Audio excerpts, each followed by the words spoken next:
show you a few tips on how to install windows when using foam sheathing as your WRB rather than house wrap.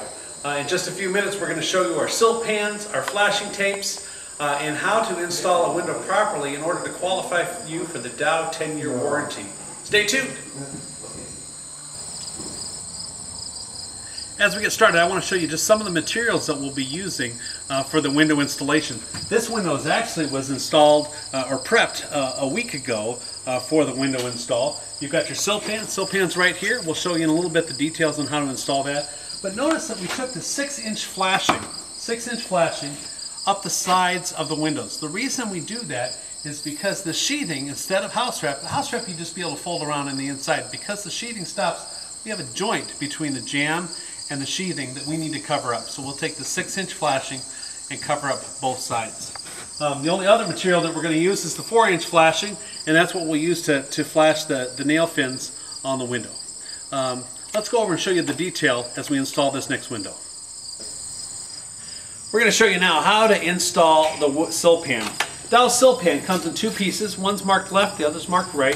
They just overlap each other. You can actually extend these out to cover a 4.5 foot rough opening.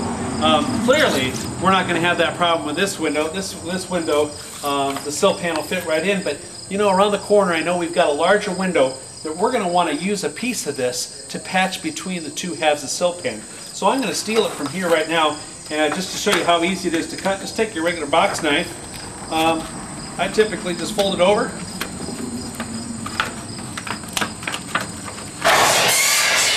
And cut it. So now I've got my two halves of sill pan. I've got plenty of overlap between the two pieces.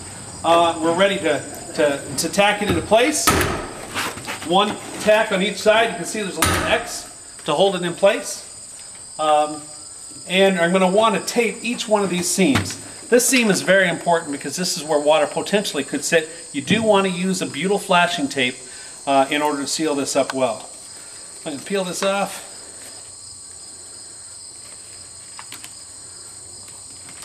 Tape this in place.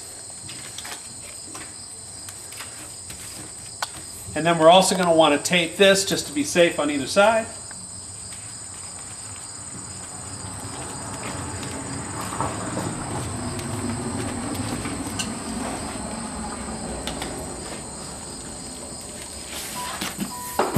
Again, just note, we're starting from the bottom, working our way up, so we have the shingle fashion here.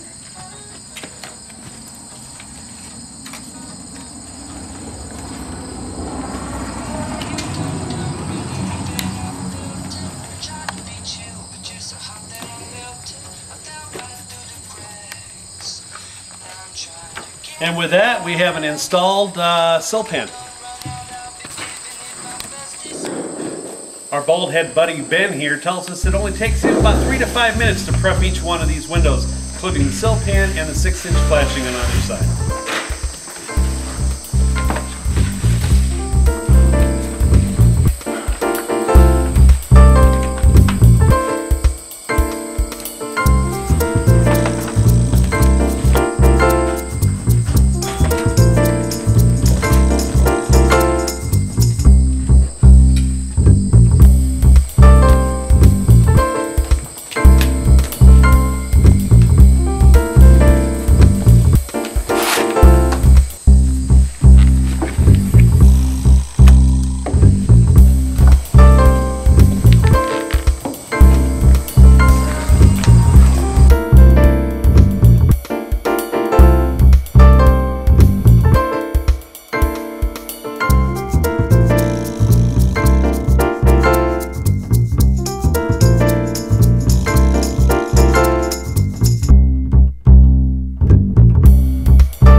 want to show you just a couple of the details with the sill pan before we install the window. First of all, we have a back dam built into this sill pan.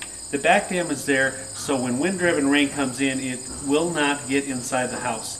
Some contractors are concerned that this sill pan will get in the way of the install, but many of the better windows will actually step up before you get to the jamb extension. We'll clear right over the top of this. You have a couple of options also for shimming up your window. We've seen some contractors actually use blocks of wood, quarter-inch plywood squares to set the window on. This particular builder wants us to use shims and asked us if we could put them under the sill pan. Absolutely. You have no problem because, again, the flexibility of the sill pan is going to allow you for that choice.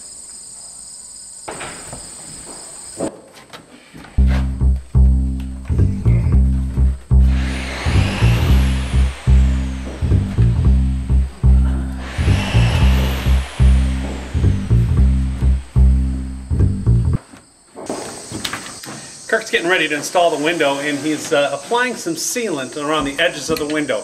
While our 10-year warranty doesn't require it, most window manufacturers do require you to seal behind their nailing flanges. You do want to be careful when choosing your flashing that your flashing and your sealant are compatible with one another. So you do have the benefit when using the dowel flashing. This is a butyl-based formula, and it's very stable with most type of sealants.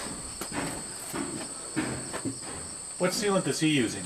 This would be Vulcum, the recommended. Vulcum 116, probably the workhorse of the caulking industry.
provides an actual fin to cover the corner of the nailing flanges. We're going to put that up just before we put the 4-inch flashing on the sides and on the top.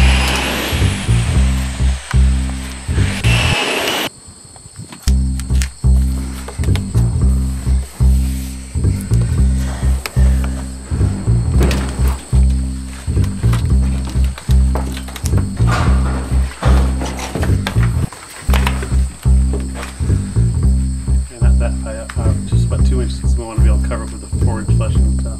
Gotcha.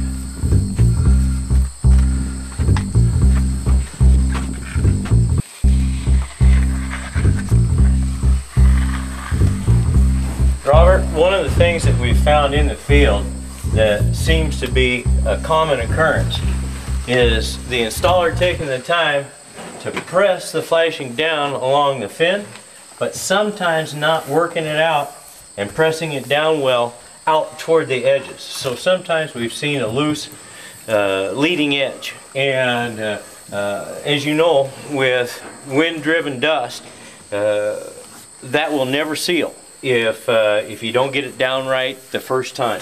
So take the time and make sure you smooth it out. Take a speed square, run it down the edges, right over the joint to make sure that you've got it all in place.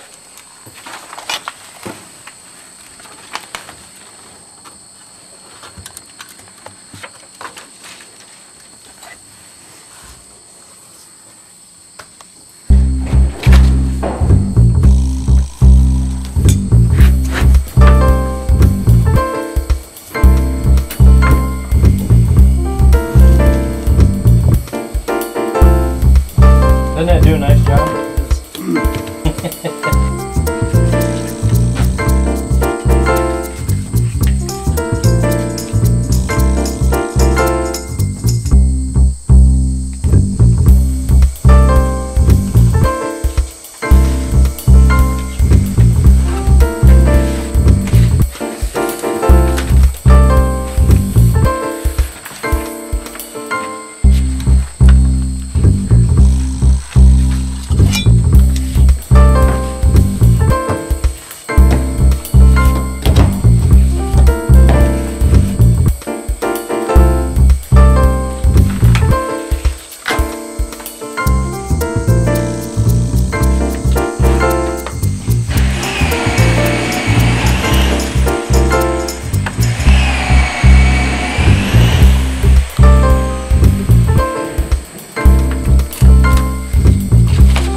Robert, what's the temperature range of our flashing system?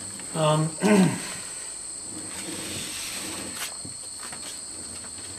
going to want to have the material itself as warm as you possibly can get it. I'd say that you'd want a surface temperature probably around 40 degrees for good adherence. If you do need additional fastening, you can use staples or nails to hold down our butyl because of the way it seals around the fasteners. So if you have any doubts or any concerns, just add a fastener to it and you should be good to go.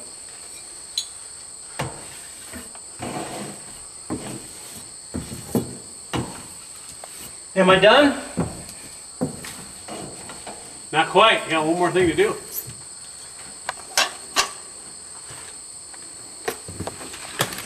On sheathing, when we flash the windows, you got to put a piece of construction tape across the top of that header flashing, and basically what that does, you know, Kirk talked about that leading edge piece again. This just ensures that we've got a well-squeezed leading edge on the top of that window, so we don't get any water penetration behind it. Are we done now, Kirk? Yes, sir. Except, in order to get the 10-year warranty, you're going to want to make sure you foam around that window. It's time to go inside. Time to go inside. To get the 10-year warranty, you've got to finish the inside of the window. This window isn't installed until you've sealed around the entire perimeter of the window. Of course, we recommend Great Stuff window and door foam. The reason being is its expansion is so light. It will not bow a window no matter how hard you try. And what you want to do is be able to bridge the gap between the window frame and the rough opening jamb. Once you bridge that gap, you're stopping the air from passing through and you're good to go. Here goes.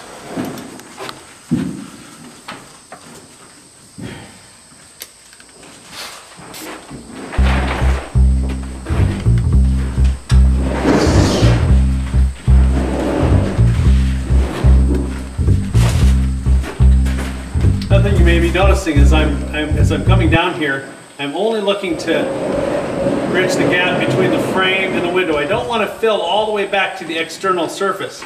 If I were to do that and water were to get around this window frame and I filled all the way to the external surface, what I'm going to end up doing is pushing the water to the interior. So you do want to leave a gap for water to get back down to the sill pan and back out to your water resistant barrier.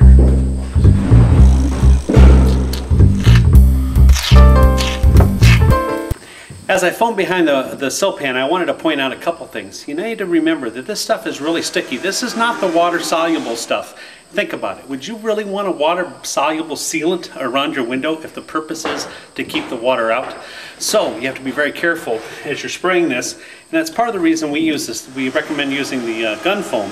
You have a whole lot more control with the foam with the gun because the valve is right here at the tip. We don't have anything spraying out like you might find with the straw cans. And we want to make sure we keep the water, the foam off of the jams. Okay, here we go.